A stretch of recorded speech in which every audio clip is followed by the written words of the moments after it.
Okey, duduk gini. Okey, mana sini Hai semua, nama saya Hans Hamid. Saya seorang pengacara, pelakon dan sekarang ni saya stuntman yang suka terjun-terjun. Saya sebenarnya separated at birth. So saya ada first brother, second brother, myself dengan adik perempuan. Bila saya bayi, saya diberi dulu orang macam dia orang tak ada anak kan. So dia akan kasih anak tu kot. I ada all the necessary documents macam angkat sumpah lah, things like that. So I was given to another family lah. Kejut When I was 21, then I get to jumpa my ibu kandung lah dengan bapa. Betul.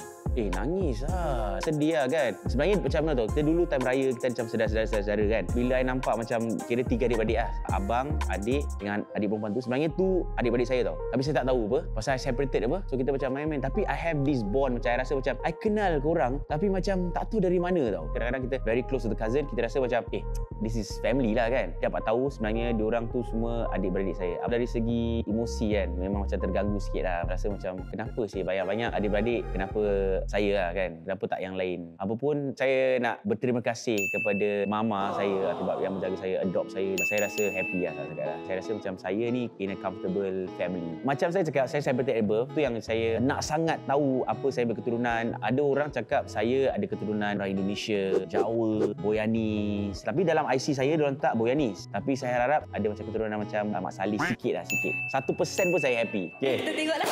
Kita check tak ada satu pun Mat Saleh. Tapi saya ada 7% Thailand. Sawadikap. Saya tak tahu Thailand tu dia datang dari mana. Mungkin sebab saya suka mutabak yang Thailand tu kan.